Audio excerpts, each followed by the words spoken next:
Tonight's headlines: U.S. stepping up psychological pressure on Iraqis and expanding a program to sniff out bioterror.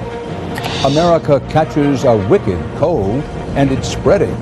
Also tonight, CBS looks at the state of abortion in America, 30 years after the Supreme Court made it legal. The daughter of the Chief Justice of the Supreme Court is under investigation. Eye on America has an exclusive interview with her.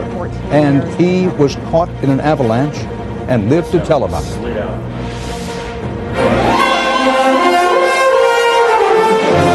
This is the CBS Evening News with Dan Rather reporting from CBS News headquarters in New York.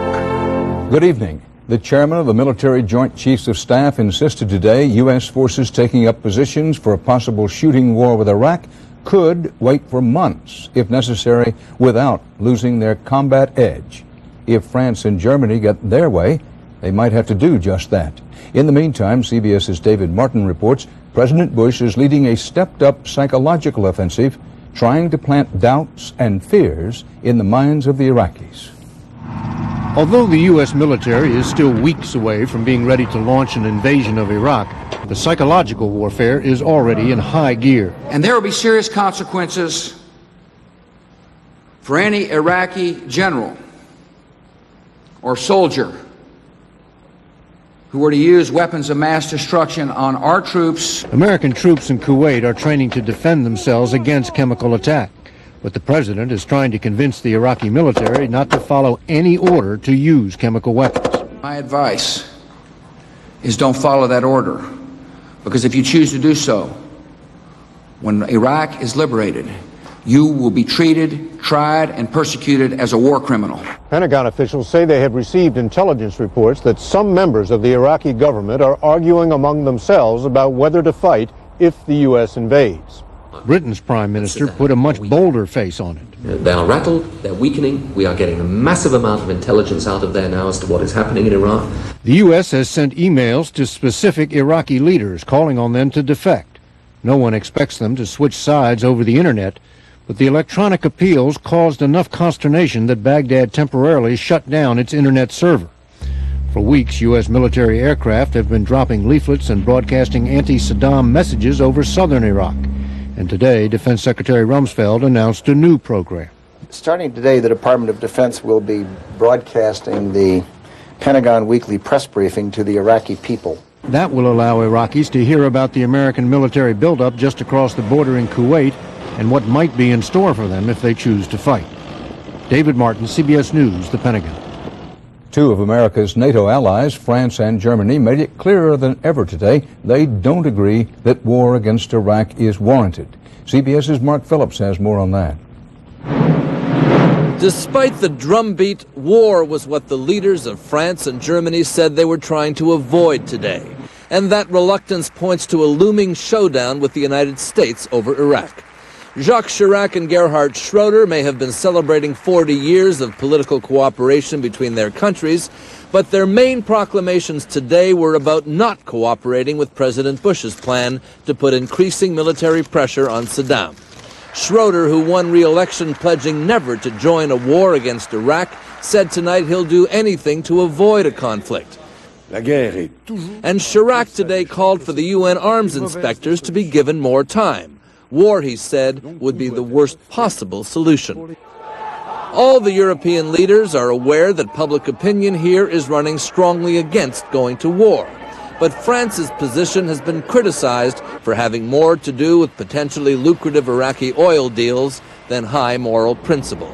There are a lot of people in the American government who believe that there are commercial interests involved here. It's almost analogous to the conspiracy theory of many Europeans that America wants to go to war over oil. President Bush's coalition of the willing may not need European military support, but it does need diplomatic support, which may explain the reaction in Washington today. You look at vast numbers of other countries in Europe. They're not with France and Germany on this. They're with the United States. Except that right now, the two biggest and most influential countries in Europe are not. Mark Phillips, CBS News, London.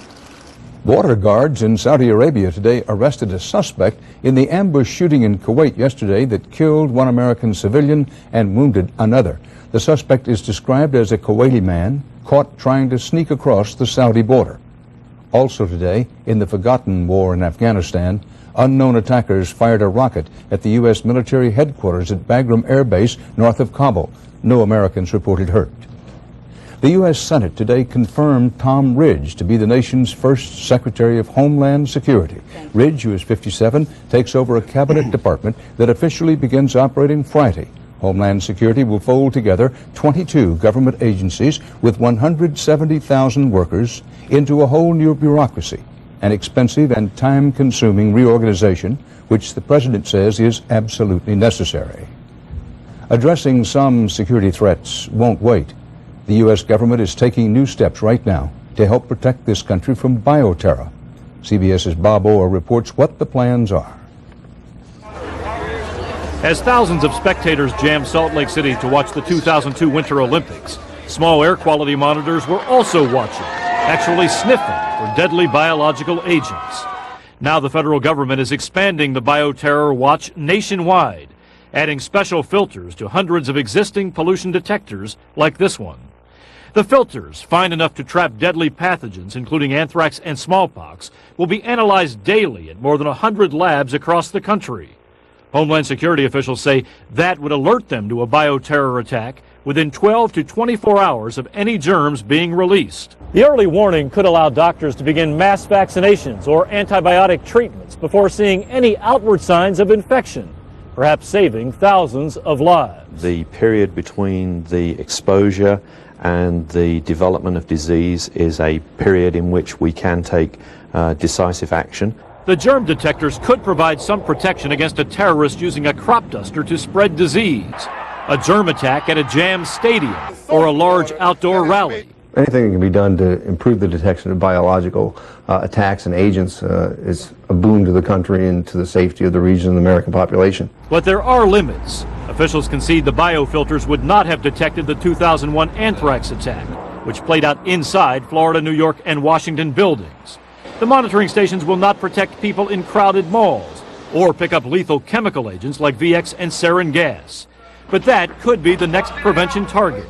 The D.C. Metro system is installing chemical detectors in a dozen subway stations in a pilot program to test effectiveness.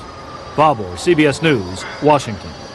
It got even colder today. The unusual, in some cases record, frigid weather sweeping through the Midwest and East. In many places, the high never got above freezing, and it's been that way for several days running.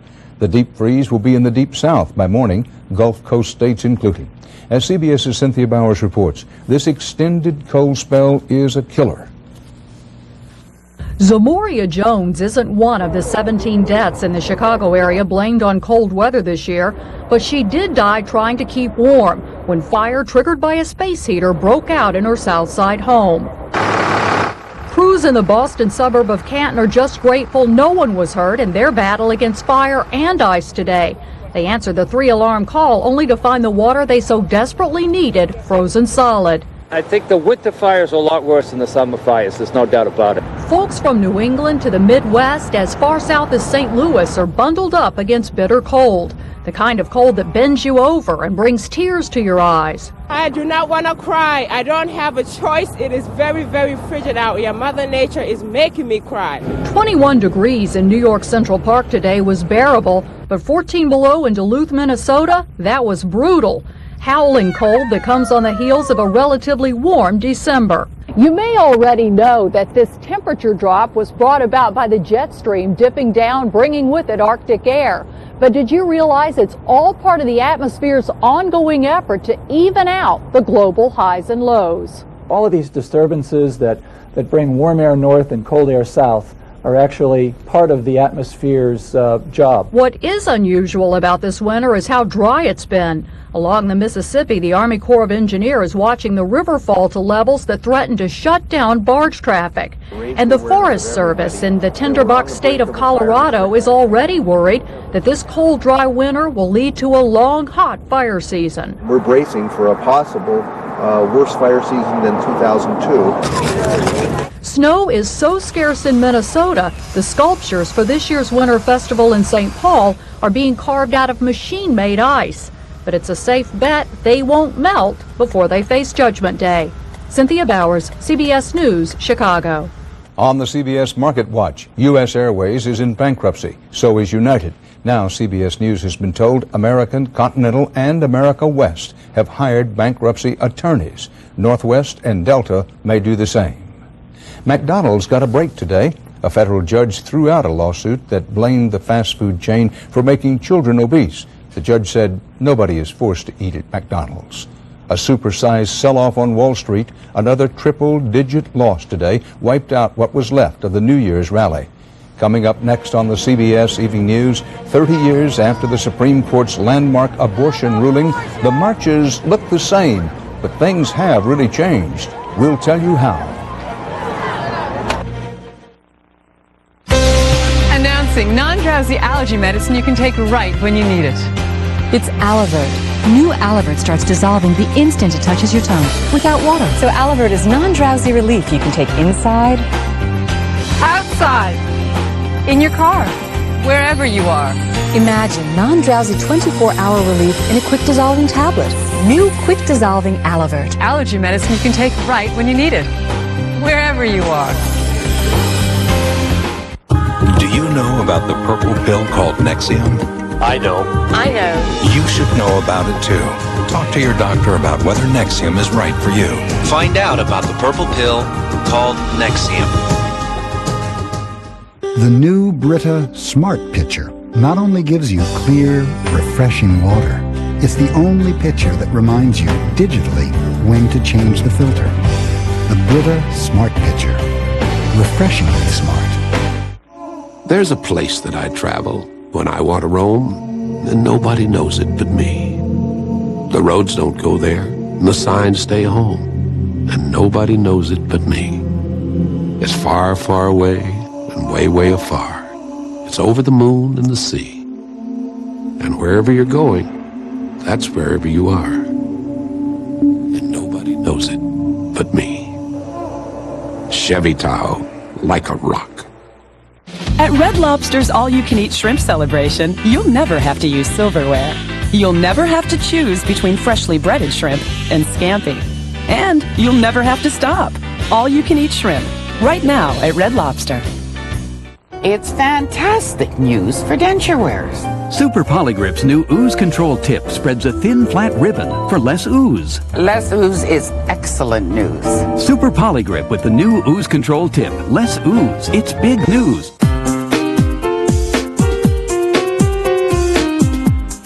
I think arthritis can change the way you perceive yourself, if you let it. The trick is, don't let it. Move over, Aleve. This is Tylenol arthritis pain. A different Tylenol. Just 2 caplets in the morning have the strength to last all day, with safety that can't be beat. Arthritis pain? Don't we have better things to do? It is 30 years after Roe v. Wade, the landmark U.S. Supreme Court ruling on abortion, supporting a woman's right to choose. Tens of thousands of demonstrators on both sides of the issue filled the streets of Washington today, and this is the scene tonight at the Supreme Court. Vigils in the bitter cold, underscoring the still bitter debate about changing the law. Some things already have changed, as CBS's Jim Axelrod reports. A small number of demonstrators marked Roe v. Wade in front of Dr. Barnett Slepian's old office near Buffalo. Small but telling when it comes to abortion in America. Slepian was an abortion provider shot to death in 1998. An example of how abortion is redder than any other red meat social issue in America. It's the one producing the most violence. But for all the bombings and rallies in the last 30 years, the abortion rate now, 2% for women of reproductive age, is about the same as the mid-1970s. I think that in certain cases and in certain places, it may be more difficult to get an abortion than it was in the 1970s. It's not that nothing's changed. Plenty has. The number of counties with no access to abortion is up. The number of violent harassment cases is down. It's not hard to remember to take the pill every day. Contraception is more readily available and apparently more effectively used. Abortions, down 11% for all women, are down more than double that for teenagers. It's just that the battle line seems so fixed. The reason that abortions are done are for reasons of social and emotional and lifestyle reasons. The issue can almost seem talked out. If we didn't have the anniversary of Roe, we would not be talking about abortion. Perhaps that's because of Americans' capacity to take things for granted. For young women in college now, hearing about a time without abortion is like hearing about prohibition. I think no matter how many stories you hear about women using knitting needles and hangers, when you grow up in a generation that has access to abortion, you cannot conceptualize it. Which is ironic considering how tenuous the situation is. After 30 years of back and forth, the culture still hasn't moved decisively in one direction or another. Roe v. Wade is just one Supreme Court justice's vote away from being overturned. Jim Axelrod, CBS News, New York. Aftershocks rattled western Mexico today following a major quake last night that leveled hundreds of homes and killed dozens of people. The quake, magnitude 7.8, was centered 125 miles southwest of Guadalajara. Collapsing buildings killed at least 25 people and injured more than 300, many in the city of Colima. The quake shook Mexico City, 300 miles away, but caused little damage there. You're watching the CBS Evening News, and up next, serious allegations against the daughter of the Supreme Court's Chief Justice. Eye on America talks to her in a moment.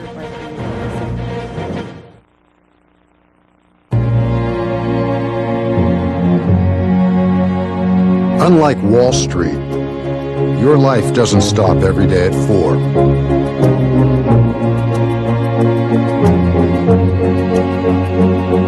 Your hopes and dreams go beyond stocks and bonds.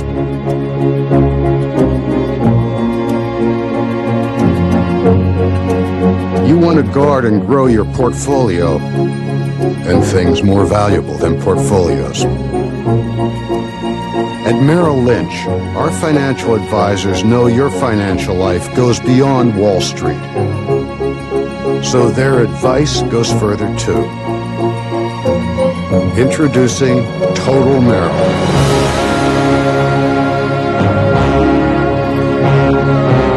We see your financial life in total. We make it all add up to more.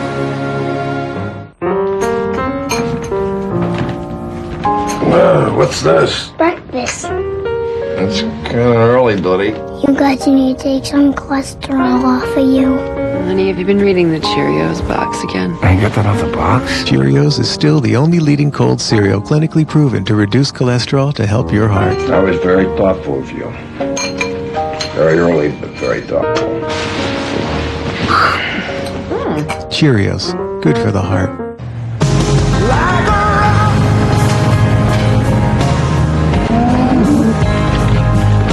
The new Silverado is here, now with quadra-steer four-wheel steering.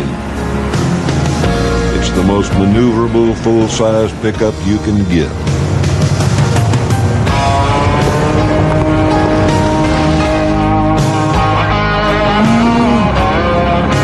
Silverado, the truck from Chevy. Are you taking Allegra for your seasonal allergies yet? Whoa! I guess not. Allegra for multi-symptom relief. See your doctor for people 12 and over. Side effects are low and may include headache, cold, or back pain. Allegra, it's time to switch. We're here showing folks how a packet of Hidden Valley Ranch changes regular chops into ranch chops. It's got pizzazz. And changes regular bread into ranch bread. It's better than bread. Hidden Valley Ranch. This changes everything.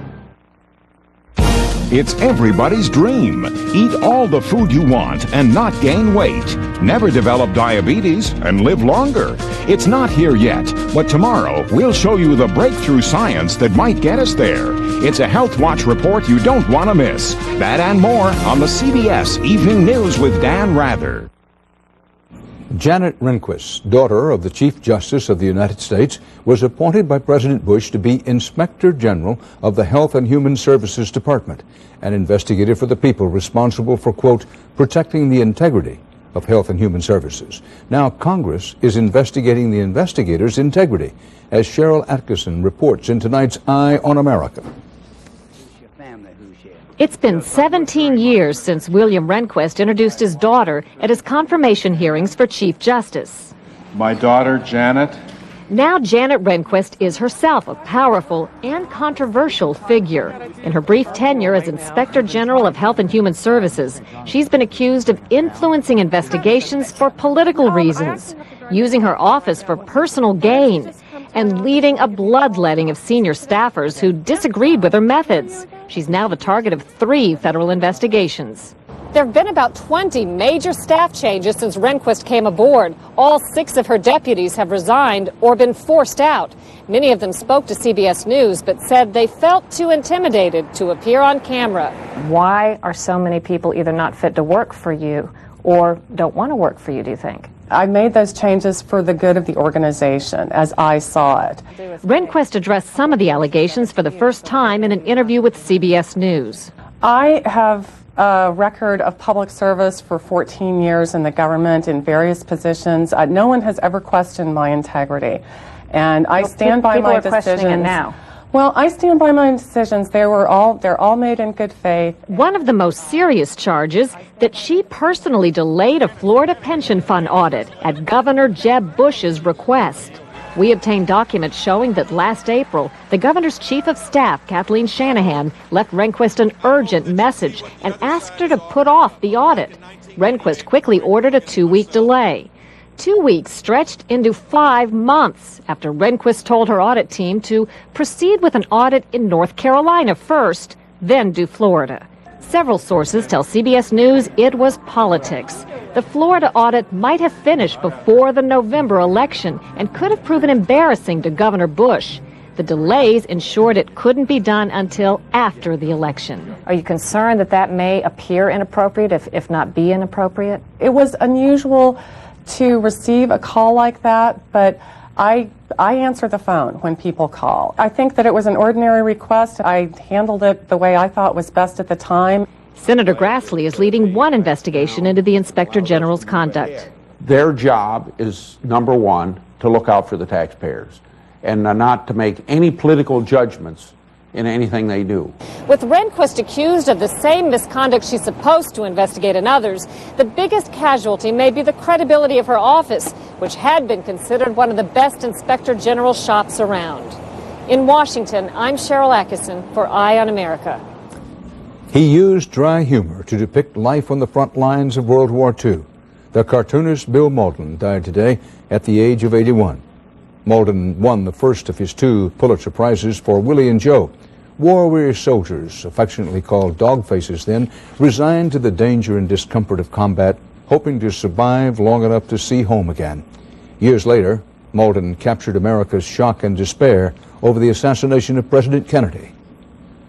Ahead on the CBS Evening News, he survived a 100-foot wall of snow, an avalanche that killed 7 others. He tells you his story in a moment.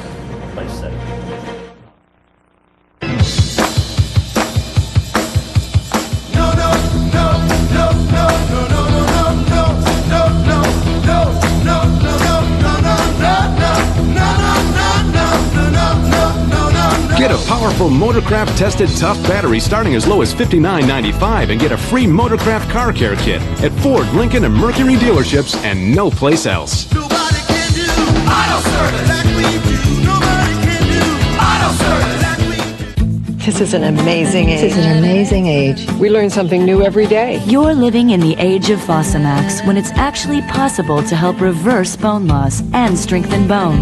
Fosamax Once Weekly is a hormone-free tablet for postmenopausal women at risk for or with osteoporosis. Fosamax is clinically proven to help reverse bone loss. Increases in bone mass were seen as early as 3 months. You should not use Fosamax if you have certain disorders of the esophagus, are unable to stand or sit upright for 30 minutes, have severe kidney disease, or low blood calcium. Before use, talk to your doctor if you have stomach or digestive problems. Stop taking Fosamax and tell your doctor if you develop new or worsening heartburn, difficult or painful swallowing, or chest pain, because these may be signs of serious upper digestive problems. 1 pill a week. 1 pill a week can help reverse bone loss. Ask your doctor if Fosamax Once Weekly is right for you. This is the age of Fosamax. This is an amazing age. Helping reverse bone loss. Are you troubled by creditors? You're pre-approved. I guarantee it. Go from fat to flat. You've won a dream vacation. Want to see my webcam? Want a better way to block junk email? Everybody loves Black off a crispier, flakier crust. Switch to new MSN 8. Sign up now and get tougher junk email protection, plus 2 months free. It's better with the Butterfly. Call 866-TRY-MSN8 today. If you have a cold and high blood pressure, you should know that decongestants in these medicines can raise your blood pressure. So why take them? Take decongestant-free Coricidin HBP, powerful relief that won't raise your blood pressure. Introducing new Clear Mix from Citracell. Fiber that won't cause excess gas the way other fibers can. It's new and unflavored. Simply add it to your favorite drink. New Clear Mix from Citracell. Unflavored fiber in whatever drink you like.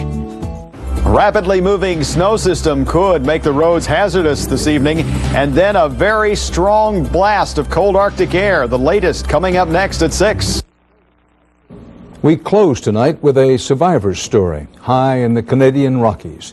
It began as a thrill-seeker's dream. When it was over, 7 people, including 4 Americans, were dead in an avalanche.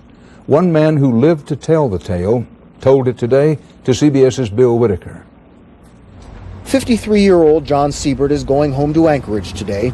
Swept up in Monday's Duran Glacier avalanche, he feared he might not see another day. I heard this telltale whoomp, and then I heard a loud report, almost like a shotgun going off. My skis slid out from under me, and I fell back onto my pack, onto my back. So I was laying on this moving carpet of snow. I felt like I was in a Class 5 rapid without a kayak, and I was just backstroking to save my soul. And around me I could see large blocks of snow. The noise, it was either deafening or non-existent. I don't recall any noise. What was going through your mind? And the only thing that was going through my mind is keep your head out of the snow. Keep your head out of the snow. So I knew that once this stopped, it was going to become very hard, and wherever I was, that's where I was going to be. He came to a stop with his head above snow. While others were searching for bodies, a rescuer put a shovel in Siebert's one free hand and he dug himself out. Siebert is one of a growing troop of skiers going to extremes to ski virgin backcountry snow. He says everyone in his group knew the risk. This ordeal has not scared you off the mountain? No, it's made me wiser. I love backcountry skiing. I love being in the mountains. I love seeing what's over the next ridge. He knew the risk. He also knows he's one of the lucky ones.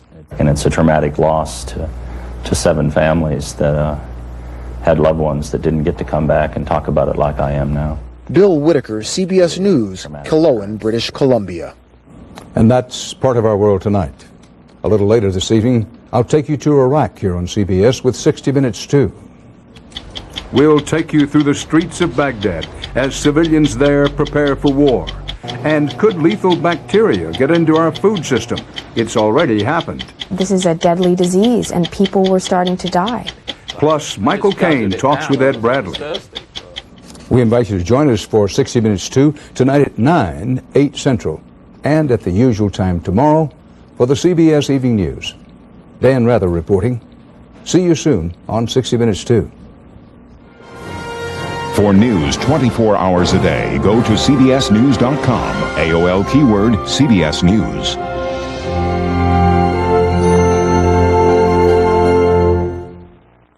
Eat all you want and stay slim? The breakthrough science tomorrow. Experience CBS News. From your news and information leader, this is News Channel 5 at 6 with Chris Clark and Vicki Yates. Good evening. It could be another snowy night in Middle Tennessee. We've just thawed out from the last snowfall, and now there is more snow on the way. Let's go over to Storm 5 Weather Center and find out exactly what to expect from our chief meteorologist.